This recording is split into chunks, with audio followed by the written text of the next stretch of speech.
it looked practically was that between the second and the third hour, when my experience was culminating, a research assistant came and said it was time to drive the brain waves. So she took me to a little cell. I lay down. She pasted the electrodes on my head, asked me to close my eyes, and then brought this gigantic strobe, put it above my head, and turned this thing on. And in the next moment, there was light like I had never seen in my life. Couldn't even imagine existed. My first idea was this must have been like what it looked like in Hiroshima when the bomb went off. Today I think it was more like the Dharmakaya, the primary clear light from the Tibetan Book of the Dead that we're supposed to see at the moment of death. My consciousness was catapulted out of the body. I lost the connection with the body. I lost the research assistant. I lost the clinic. I lost Prague. Then I lost the planet. And then I had the feeling my consciousness had absolutely no boundaries. And as she was following very carefully the protocol, going from 2 cycles to 60 back, then leaving it for a while in the middle of the alpha, then the theta, then the delta range, and then she turned it off. And as she was doing it, I had this incredible cosmic type of experience of cosmic consciousness.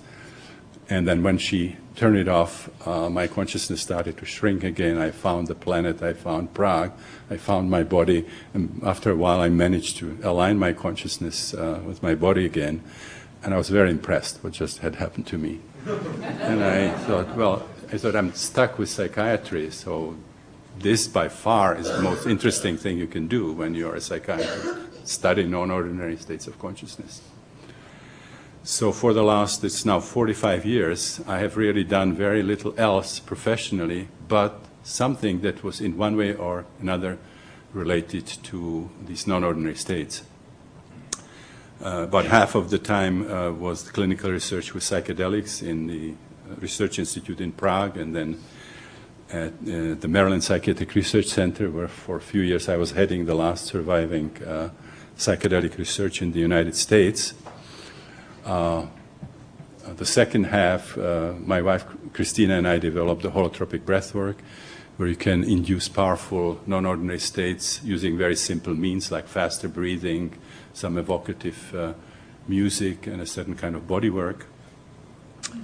I had a lot of contact with anthropologists. I spent some time with shamans. I participated in various ceremonies of native cultures, with peyote, with mushrooms, with ayahuasca. I did some work with people who had near-death experiences. We also had one of the studies we did at the Maryland Psychiatric Research Center was work with people who had terminal cancer facing death. So we're working with people with near-death experiences, and having contact with thanatologists, doing some work with people who had UFO abduction experiences, some of the people studying these kinds of experiences, in contact with some spiritual teachers, Siddha Yoga, the people of the Benedictine order, some Zen Buddhists, and so on. So all these things, also work with people who had spontaneous episodes of what we call spiritual emergencies, but basically psychotic states with a lot of spiritual content. So I published a number of books about it, because during this work there were many challenging experiences and many challenging observations. Quite a few of them could not be somehow interpreted in terms of the kind of training that I got in medicine, in psychiatry, and in psychoanalysis. So I wrote books on the different aspects of these observations. And quite a few of them have been published by State University New York Press. And then about 3 years ago, I got a letter from them that said, we published several of your books. Would you consider writing one book in which you would kind of summarize the observations from this work and specify somehow the conceptual challenges, the kinds of observations and experiences that cannot be accounted for in terms of the psychiatry and psychology that we have in the West? And would you also suggest what kind of revisions would have to be made in psychiatry and psychology to accommodate these kinds of experiences?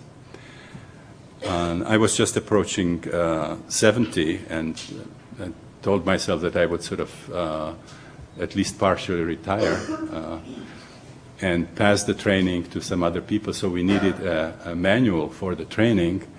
And so this was a very welcome opportunity to get the manual for our training published by SUNY Press. So I wrote a book and I gave it a kind of deliberately challenging title, Psychology of the Future, expressing my really strong belief that if we systematically study the kind of observations and the experiences in these non-ordinary states, that it would radically change psychology and psychiatry, to the extent that it would resemble what happened to physicists in the third decade, that we would somehow catch up with the change in the worldview that happened in quantum relativistic physics and the kind of things that are outlined in what has been called the new paradigm thinking. So this is something that I would like to share with you. And I'm very well aware that it's going to be very provocative for some of you. I have less than an hour to communicate something that took me years to accept when I was experiencing it and I was with people who were experiencing it. So those are really major challenges, conceptual challenges. So I wouldn't expect that it would be easily acceptable. But, the exciting thing is that you're going to have psilocybin research here, so you hopefully will observe some of the things yourselves, and you'll be able to say whether or not you see it in a similar way. So I have studied non-ordinary states of consciousness. The first problem was semantic. You know that in psychiatry, most psychiatrists today use the term altered states, which I cannot stand now after years of consciousness research. And I always have to think about veterinary medicine when I hear it, when you get your dog altered. Because the idea is that we should experience ourselves and the world in a particular way, and that these altered states are kind of a distortion of what it should be. That these are kind of bastardized versions. Whereas I came to the conclusion that they are healing, they are transformative, they are evolutionary, and that they open up dimensions of reality which are ontogenetically real, or some kind of interesting, radically different perspective on everyday reality. So we prefer, those of us who've done some consciousness research, prefer that term non-ordinary. But there's also a problem with that because that still covers a very large, what is non-ordinary state of consciousness. You can get drunk and certainly be in a non-ordinary state of consciousness. You might learn a lesson or two, but it's not going to be very healing or transformative or revealing. Organic psychosis, trivial deliria, they're all non-ordinary altered states, but they are not the kind of category I was interested in. I was interested in the types of experiences that I asked you about when I asked the question, did you have any of those experiences? And I was just astounded that in psychiatry we don't have any special name for that category of experiences. We call them all altered states of consciousness. And basically seeing them in the category of pathology, not having any positive use for them. So I decided to give them a name, and I call them holotropic. Holos means whole, and tropic is derived from trepein, which means moving towards or being oriented towards. So it literally means moving toward wholeness or being oriented towards wholeness. Now, what it would mean that we somehow are not whole the way we are. So the basic idea behind this term is that we identify with just with fraction of who we are in the ordinary state of consciousness. I usually use a kind of Hindu shorthand referring to the Upanishads when the question, who am I, is answered by tattvam asi, which in Sanskrit means you are it, or thou art that. You are not nama rupa, you are not name and shape, you are not the body ego.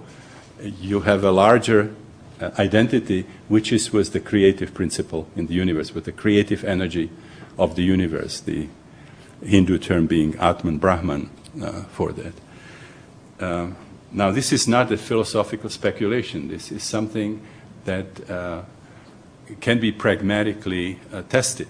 And in non-ordinary states, you can have the experiences of your boundaries melting and your consciousness expanding so that it encompasses much larger units, becoming other people, experiencing group consciousness, experiencing identification with various animal species, identification with archetypal beings, visits to archetypal domains, and so on. And there's also a very significant experience in which you can have a sense of becoming the divine, becoming the creative principle itself, the experience of Brahman, the Tao, the Great Spirit, the cosmic Christ, whatever the name is in different spiritual traditions. So this is the term, holotropic, means that these states somehow can take us step by step, sometimes smaller steps, sometimes bigger steps, to the reclaiming of our sort of cosmic identity, of our larger identity. And as you know, wholeness is also related to healing. There is a healing that seems to be happening in this process of melting of the boundaries, if the states are properly integrated. So what's the difference between these holotropic states and the other non-ordinary states, or the altered states? First of all, if you have a trivial delirium, if you have a psychotic, organic psychotic state, there's usually disorientation in terms of person, place, time. People might not know who they are, where they are, what's happening, what year it is. There is impairment of the intellect, there is amnesia after those states, and so on. None of it happens in this holotropic variety. Here the change of consciousness is very profound, but also very, very subtle. He still remains sort of connected with this reality. We can operate, we know where there are bathrooms, or that there are bathrooms, and we know where we are, we know who we are. With the exception of spiritual emergency, we know why we are in that state. We're just in a shamanic ritual, or we've just taken some psychedelic, or we are doing a holotropic workshop. So we know we are still in touch with the everyday reality, but at the same time, another reality or realities are invading our field of consciousness. So we would have each foot in a different reality. Eugene Bleuler, when he was describing psychosis, he referred to it as double bookkeeping, doppelte Buchführung in German, to be in two realities at the same time. Another characteristic of the holotropic state would be powerful emotions that cover a much wider range than what we experience in everyday life, where the extremes are the extremes that have been described in spiritual religious literature. For example, on one side you can have ecstatic rapture, you can have a state of bliss, of peace that passes all understanding, celestial, paradisian kind of states. On the other side, there could be hellish state, there could be abysmal despair, there could be tremendous anxiety, there could be profound feelings of guilt, and then anything in between. The intellect is changed in a very interesting way. It's not impaired in holotropic states, unlike in the trivial deliria. The intellect functions in a fundamentally different way. So there are certain situations for which the holotropic changes in intellectual functioning are not great. Yeah, I wouldn't like to be in a holotropic state when I have to do my taxes, for example. Or it's not good for driving the car. If you are a pilot landing a 747, you want to be in a different kind of state of consciousness. I call that state holotropic. Hele means matter, trapein again, moving towards. So it's matter-oriented consciousness, which is the everyday consciousness in which we experience ourselves as Newtonian objects, living in a Newtonian world, where space is three-dimensional, time is linear, everything is connected with chains of cause and effect, and so on.